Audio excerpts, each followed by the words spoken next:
Hey, hey. Hey, Welcome to the Brian and Kristen podcast. I'm Brian, and I'm Kristen. and this is a special holiday edition. We get us finally both in the same spot at the same time. We've had about three or four where we've been in the same time at the same spot. Other than that, we've been on Zoom and StreamYard. So that's pretty much it. So, how you feel, Kristen? Well, we are in Ohio. That's the other childhood home. We are in the childhood home. Normally, you'll see us. Or for me, adult home too. Oh, right. Right. I forgot about that. Yeah, I don't want to leave here.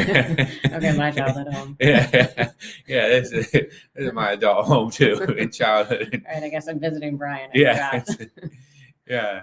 This is our whole place. Now we got our comments on, I think. So if anybody wants to leave a comment as we're going, please do that. If you want to kind of check in or whatnot.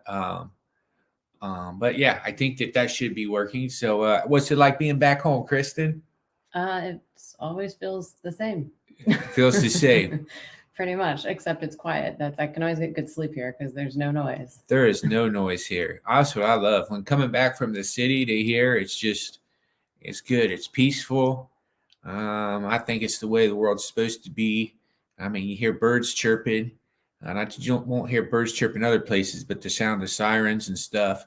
It's like Wait, but here, if you hear a siren, it's like everybody's calling the neighbors. Did you hear the siren go by? yeah, that's true. That's true. What's happening? Yeah, that's true. When you hear sirens here, everybody is on, they're calling each other to make sure it's nobody we know or hurt. But I mean, around here, yeah, you probably pretty much know everybody. So that's the thing. And I like being home. I've had a couple of cool shows this holiday season. So yeah, this is now it didn't snow this year, which I'm okay with. What about you? For sure. It's like 50 something. I'm like, okay, I can tolerate that. Yeah, it's good weather here right now. So it's not Honduras style, but it's warm enough. So and what do you think any particular Christmases you have that stand out in your mind that we had growing up? Okay, I have one. It's more of a depressing Christmas story. Ooh. But I would like to. I bet there are a lot of people that have a depressing Christmas story. Everybody acts like Christmas is like, everybody's always happy. I don't know. Based upon my experience on all the flights that I was part of on this Christmas, everybody seems stressed out and cranky. So, I mean, I'm sure there are happy people there. Somebody asked me where my Christmas gear was. The other flight attendants were wearing it. And I said, I don't have any. I'm the Grinch. They laughed. And I was like, no, that's actually true.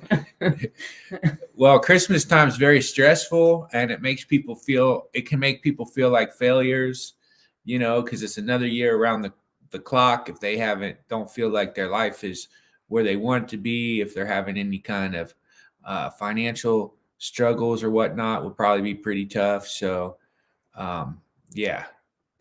Should I share my Christmas memory? Yeah, might as well. So it's when Dad first started to get sick, or was kind of sick. He was on oxygen, and we stopped having like Christmas trees or doing anything of much. And then our cousin Mike was over, and I think he was in med school or something.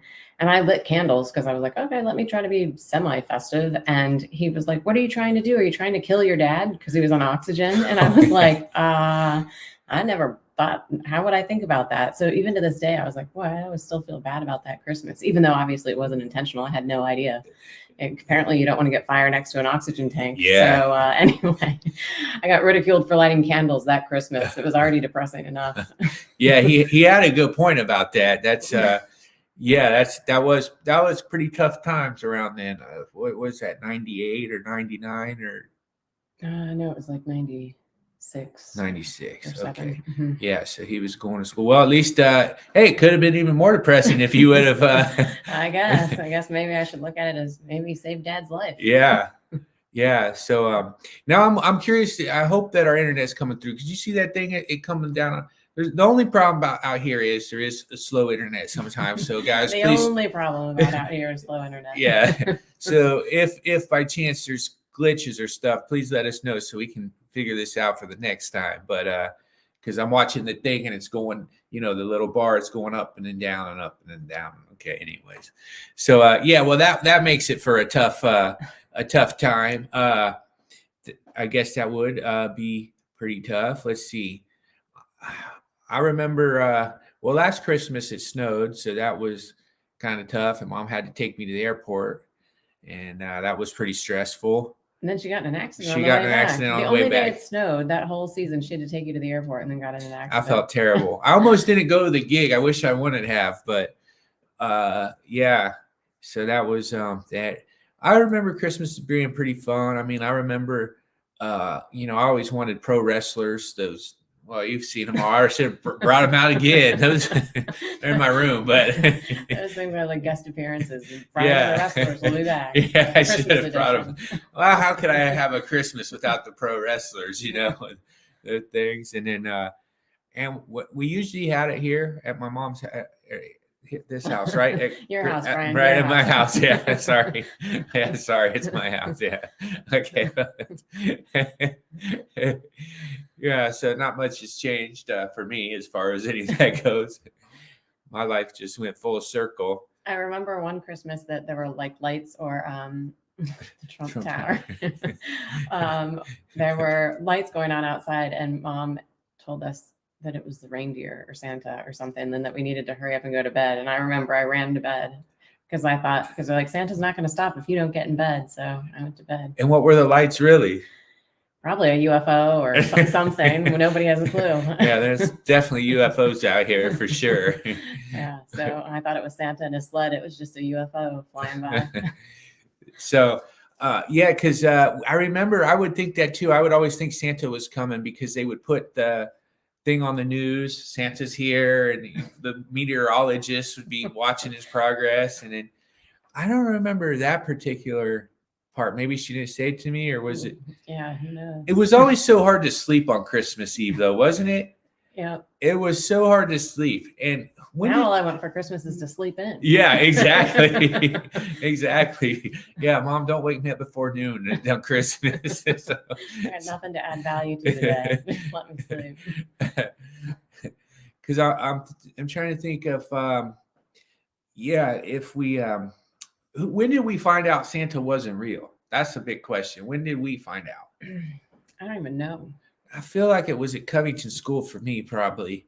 That's like, one kid at public school finds out there's not a Santa, the rest are going to pay too. It's going to be. Yeah, I don't know. But, I think it's funny that all the kids get lied to. That's like a huge lie. Actually, Eddie Brill, the comedian, says that's like the first big lies. And you're told that there's a man that brings gifts, and then, then you find out it's not true. It's like, well, my parents are liars. Yeah, totally. Totally. So, yeah, and then they just keep lying to us throughout. It's like, well, after that, it's a toss-up. What's true? It's like, here, just take more toys. Get more stuff. Yeah. So, yeah, what else have they lied to us about in the last couple years? The Tooth Fairy. The Tooth Fairy, yeah. The Easter Bunny. Now, the Tooth Fairy was a good one because how did our parents pull that one off? Well, that's the funniest part. They have to get under your pillow and try to get your tooth and give you money. Yeah. Not wake you up. So... I hear the pitter patter of feet.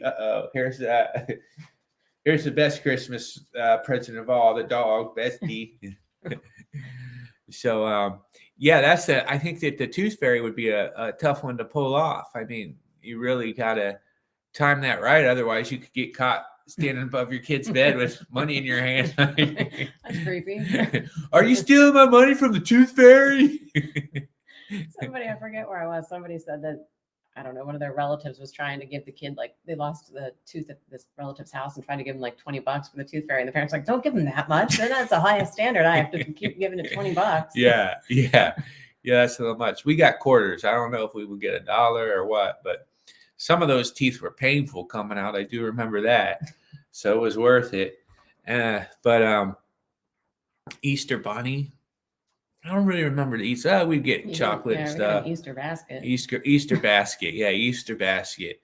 But nothing was as big as Christmas, being spoiled and running out and thinking that Santa bought all your stuff and your poor parents having to sit there acting like it is a scam. It is a scam. That's why not gonna lie, I'm not a huge Christmas fan because of all the. Well, It can be so stressful as a parent too. Like, somebody else was telling me, I was another flight attendant, that she needed to get gifts for her grandkids, and they were like, "Well, I want a computer, I want an iPad," and she was like, "I said, here's $100." Yeah, totally pick. That's for your parents to get you all that stuff if they want to get you that, but $100 and quiet down. Yeah, it's a little unfair. See, now I'm not that big into Christmas either for some reason. I think probably because there is no Santa, you're lied to, and also I don't know what it is, but I hate Christmas music. It's one of my things. I don't know why I hate. I like Grandma Got Ran Over by a Reindeer and the Adam Sandler song, and that's it. Like you go in there, they play it too early. Well, now it's before Halloween. Yeah, it's before Halloween. Like and they play it. They're gonna play it till New Year's is over at least, and then they don't even give you a break. It's not like they. When you go to the store or something, it's Christmas music. It's not like they even put on a Phil Collins song in between. I don't know what he sings exactly. I know he's good, but yeah, I know his songs are good. Just something to break up the monotony of continuous Christmas songs. So I don't want to be a Grinch, but I just think that it is kind of, why is it only this day of the year that everybody's so nice?